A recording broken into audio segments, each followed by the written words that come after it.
মমতাজের বাড়িতে সেনাবাহিনীর অভিযানে উদ্ধার হলো 900 কোটি টাকা এবং 1 বস্তা স্বর্ণ। মমতাজের রক্তমাখা প্রশ্ন, কোন যোগ্যতায় আওয়ামী লীগের মনে হয়েছিল মমতাজ বেগম এমপি হলে বাংলাদেশের উন্নয়ন হবে? তার কণ্ঠ, তার ফোকগান, নাকি ফাইটার জায়ের মধ্যে লুকানো কোনো উন্নয়ন তত্ত্ব? মমতাজের কোনো গান সভ্য সমাজে সন্তানের সামনে বাজানো যায়? এই প্রশ্নটা আওয়ামী লীগের মিটিংয়ে কোনোদিন উঠেছিল কি? টিপ্পাদে, গুলিস্তানের মোড়ে, নান্টু ঘটক, এসব কি কোনো স্ট্যান্ডার্ড শিল্পের গান হতে পারে? দর্শক, দেশের নানান ধরনের ডামাডোল, নানান ধরনের ঘটনার মধ্যে একটি বিষয় অন্তত কোটি কোটি মানুষের চোখ দুজন মানুষের প্রতি। একজন আমাদের রাষ্ট্রপতি মোহাম্মদ শাহাবুদ্দিন চুপ্পু, আর একজন সেনাপ্রধান জেনারেল ওয়াকারুজ্জামান। মানুষের মনে নানান ধরনের গুঞ্জন, মুখে মুখে নানান ধরনের গুজব, নানান ধরনের প্রশ্ন, ফিসফিসানি। রাষ্ট্রপতি মোহাম্মদ শাহাবুদ্দিনের কি হতে যাচ্ছে, সেনাপ্রধান জেনারেল ওয়াকারুজ্জামান কি করতে যাচ্ছেন, অথবা তার ভাগ্যে কি ঘটতে যাচ্ছে। আমাদের উপদেষ্টা মাহফুজ আলমের উপর বোতল ছুঁড়ে মারল কারা? এই ঘটনায় ভিনদেশি কোনো এজেন্ট জড়িত কিনা, নেপথ্যে কারা কাজ করতে পারে, ঘটনাটা আসলে কি ঘটেছিল, এটার পেছনে নেপথ্যে কি হতে পারে? আসসালামু আলাইকুম দর্শক, নতুন একটা নিউজে আপনাকে স্বাগতম। প্রিয় দর্শক, সাবেক এমপি মমতাজের বাড়িতে সেনাবাহিনীর অভিযানে 900 কোটি টাকা উদ্ধার, ভিডিও ভাইরাল, দেশ জুড়ে আলোচনা সমালোচনার ঝড়। এদিকে রাষ্ট্রপতি এবং সেনাপ্রধানকে ঘিরে খুব শিগগিরই কিছু হচ্ছে। উভয় সংকটে বাংলাদেশের সেনাপ্রধান জেনারেল ওয়াকারুজ্জামান। গোপনে দেশ জুড়ে কি চলছে জানা গেল চাঞ্চল্যকর তথ্য। ভিডিওটি শুরু থেকে শেষ পর্যন্ত ধৈর্য সহকারে দেখে একটি লাইক দিয়ে সবাইকে শেয়ার করে দিন। আমাদের চ্যানেলে নতুন হলে চ্যানেলটি সাবস্ক্রাইব করে পাশে থাকা বেল আইকনে ক্লিক করে রাখুন। আমাদের ভিডিওটি আপনি বাংলাদেশের কোন জেলায় বসে দেখছেন বা শুনছেন সেটি অবশ্যই কমেন্ট বক্সে কমেন্ট করে জানিয়ে দিতে ভুলবেন না।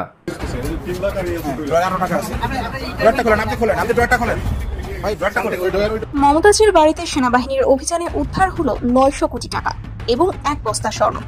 মমতাজের বিরুদ্ধে বেশ কয়েকটি দুর্নীতির অভিযোগ উঠেছিল, বিশেষ করে রাজনীতির সাথে তার জড়িত থাকা এবং কিছু অস্বচ্ছ ব্যবসায়িক লেনদেনের জন্য তার নাম বারবার আলোচনায় আসে। সম্প্রতি গোয়েন্দা সংস্থাগুলো তার সম্পত্তির দিকে নজরদারি বাড়ায় এবং অবশেষে এই অভিযান পরিচালিত হয়। অভিযানের সময় সেনাবাহিনীর একটি বিশেষ দল মমতাজের বাড়িতে প্রবেশ করে এবং বিশাল পরিমাণ অর্থ ও স্বর্ণ উদ্ধার করে। উদ্ধার হওয়া টাকা এবং স্বর্ণের বাজার মূল্য প্রায় 900 কোটি টাকা। এমন বিপুল সম্পদ কোথা থেকে এলো, এর পেছনের রহস্য কি?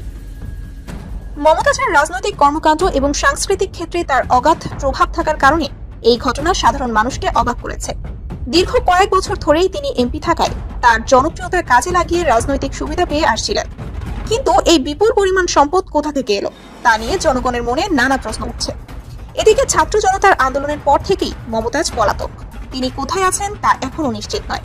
বিভিন্ন সূত্র থেকে জানা গিয়েছে তিনি দেশ ছেড়ে পালিয়ে গেছেন। দেশের আইন শৃঙ্খলা বাহিনী তাকে খুঁজে বের করার জন্য অভিযান চালাচ্ছে। মমতাজের এই পলাতক হওয়ার ঘটনা দেশের জনগণের মধ্যে ব্যাপক ক্ষোভের সৃষ্টি করে। তার বিরুদ্ধে দায়ের করা দুর্নীতির মামলা আরও গতি পেয়েছে। অনেকেই প্রশ্ন তুলছেন, এতদিন ধরে সে কিভাবে দেশের এই পরিমাণ সম্পদ গোপন করে রেখেছিল? এই মমতাজকে পাওয়া মাত্রই তাকে কি করা উচিত তা অবশ্যই কমেন্টে জানাতে ভুলবেন না। তাহলে আজকের মতো গুড বাই।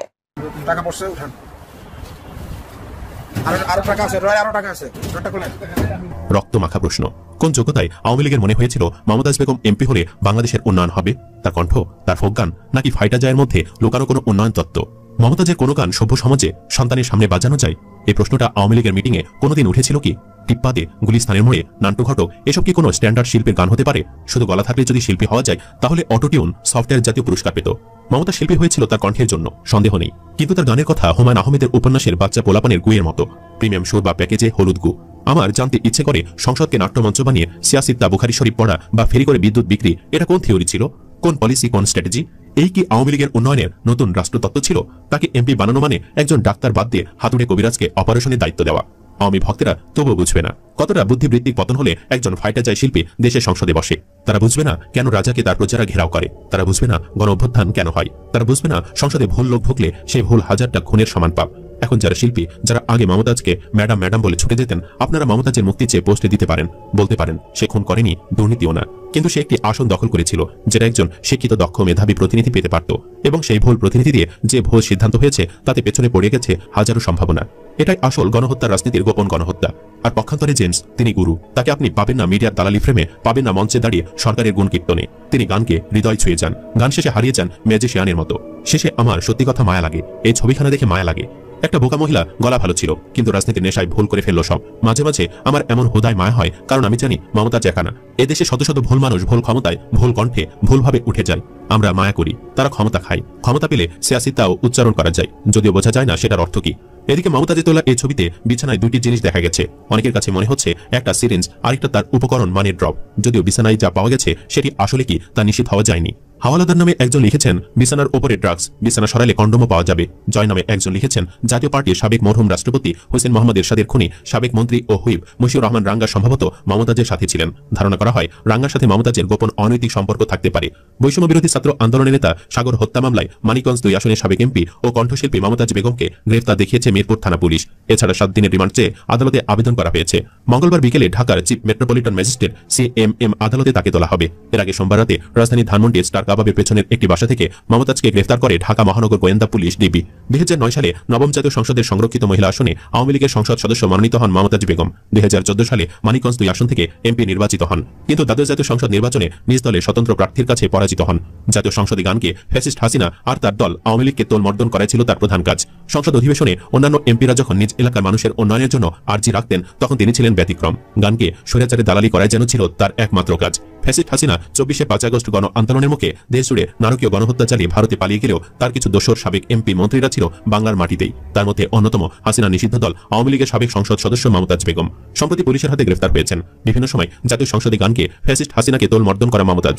ঢাকা মহানগর গোয়েন্দা পুলিশ ডিবি ফ্যাসিস্টের এই দোসরকে ধানমন্ডি থেকে গ্রেফতার করেছে। স্বৈরাচার হাসিনা আর তার দলের সাঙ্গপাঙ্গরা মিলে বিগত 16টি বছর দেশকে রীতিমতো চুষে খেয়েছে। হাসিনার সাথে সাথে অনেক আওয়ামী লীগের সাবেক প্রভাবশালী এমপি মন্ত্রী ও প্রভাবশালী নেতারা পালিয়ে গেলেও পালিয়ে যেতে ব্যর্থ হয় হাসিনার অন্যতম দোসর মমতাজ। তিনি এতদিন ধানমন্ডির একটি বাসায় আত্মগোপনে ছিলেন বলে ইতিমধ্যে নিশ্চিত হওয়া গেছে। ঢাকা মহানগর গোয়েন্দা পুলিশ ডিবির পক্ষ থেকে নিশ্চিত করা হয়েছে আওয়ামী লীগের সাবেক এই এমপির বিরুদ্ধে রাজধানী ও মানিকগঞ্জে বৈষম্য বিরোধী আন্দোলনের হত্যাসহ একাধিক মামলা রয়েছে। দর্শক, দেশের নানান ধরনের ডামাডোল, নানান ধরনের ঘটনার মধ্যে একটি বিষয় অন্তত কোটি কোটি মানুষের চোখ 2 জন মানুষের প্রতি।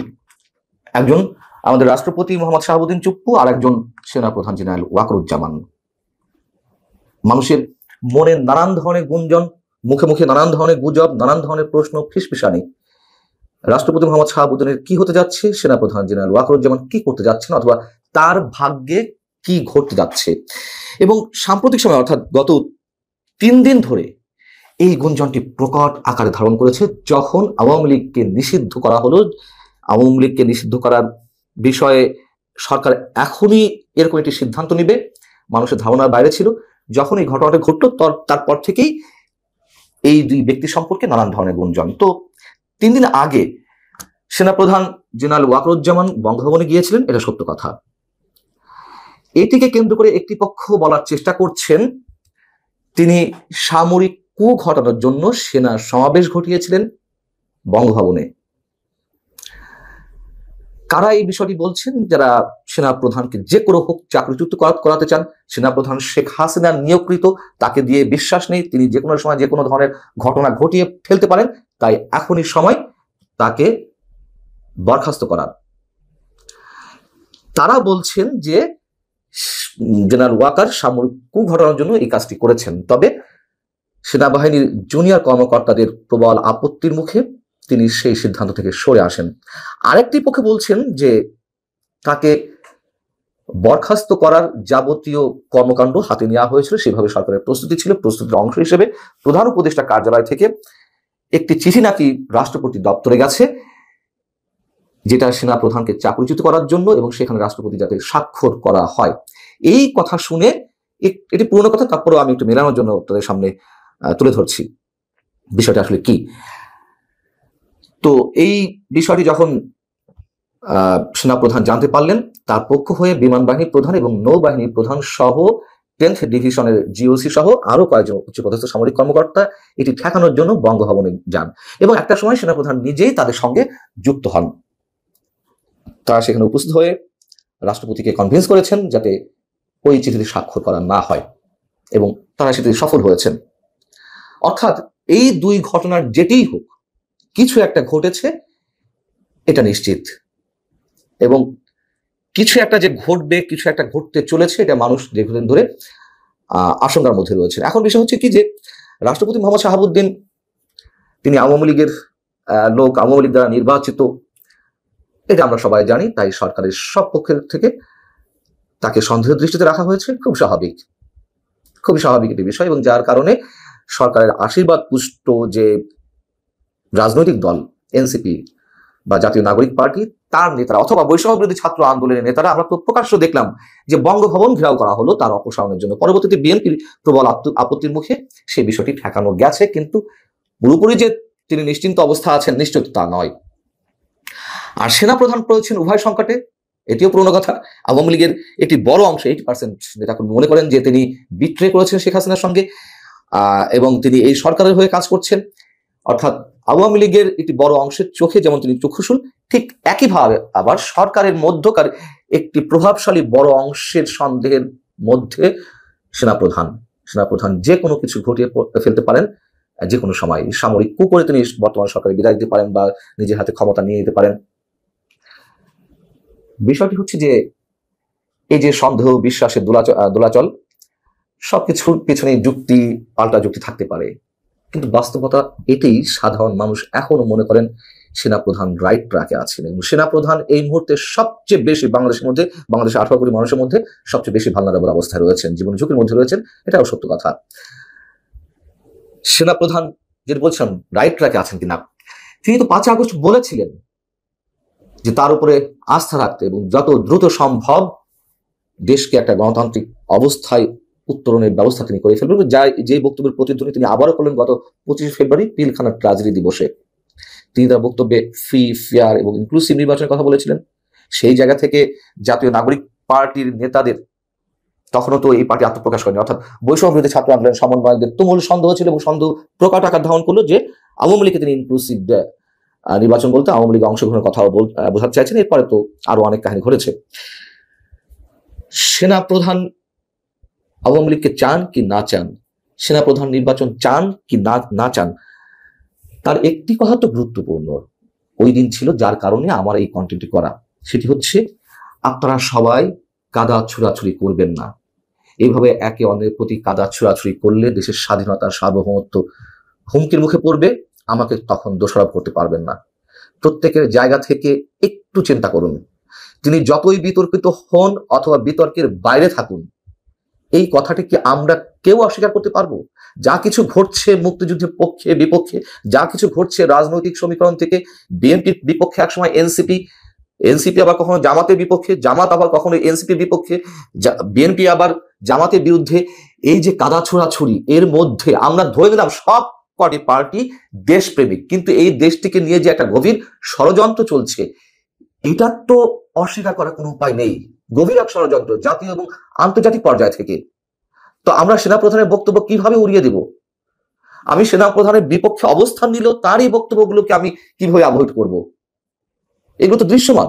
শেহবাজের সঙ্গে গোপন আলোচনায় ইমরান, পাক রাজনীতিতে নতুন মোড়। ভারতের সঙ্গে সামরিক সংঘাত এবং অভ্যন্তরীণ রাজনৈতিক অস্থিরতার মতো ক্রান্তিকালে বৃহত্তর ঐক্য প্রতিষ্ঠার প্রচেষ্টা করছে পাকিস্তান। এর ধারাবাহিকতায় দেশটির প্রধানমন্ত্রী শেহবাজ শরীফের সঙ্গে আলোচনায় বসতে যাচ্ছেন ইমরান খান, যা পাকিস্তানের রাজনীতিতে নতুন মোড় এনে দিতে পারে। রাজনৈতিক প্রতিপক্ষের উপর দমনপীড়ন এবং পাল্টাপাল্টি রেষারেষির কারণে প্রায় খবরের শিরোনাম হওয়া পাকিস্তানের রাজনীতিতে দেখা দিচ্ছে নাটকীয় মোড়। পাকিস্তানের প্রধানমন্ত্রী শেহবাজ শরীফের সঙ্গে আলোচনায় বসতে রাজি হয়েছেন দেশটির প্রধান বিরোধী নেতা ও সাবেক প্রধানমন্ত্রী ইমরান খান। মূলত শেহবাজের পক্ষ থেকে আলোচনার প্রস্তাব দেওয়ার পর তিনি তা গ্রহণ করেন। 15 মে বৃহস্পতিবার এক প্রতিবেদনে তথ্য জানিয়েছে পাকিস্তানি সংবাদ মাধ্যম দ্য নিউজ ইন্টারন্যাশনাল। সংবাদ মাধ্যমটি জানায়, পাকিস্তানের রাজনীতিতে নাটকীয় মোড় দেখা দিয়েছে। পাকিস্তান তেহরিকি ইনসাফ পিটিআই প্রতিষ্ঠাতা এবং কারাবন্দী সাবেক প্রধানমন্ত্রী ইমরান খান বর্তমান প্রধানমন্ত্রী শেহবাজ শরীফের দেওয়া আলোচনার প্রস্তাবে সম্মতি জানিয়েছেন। দ্য নিউজ ইন্টারন্যাশনাল আরও জানায়, গত সোমবার আদিয়ালা জেলে দলের বর্তমান চেয়ারম্যান ব্যারিস্টার গৌহর আলী খান ইমরান খানের সঙ্গে সাক্ষাৎ করে সরকারের আলোচনার প্রস্তাব পৌঁছে দেন এবং ইমরান খান সে সময় আলোচনার অনুমতি দেন বলে বিশ্বস্ত একটি সূত্র নিশ্চিত করেছে।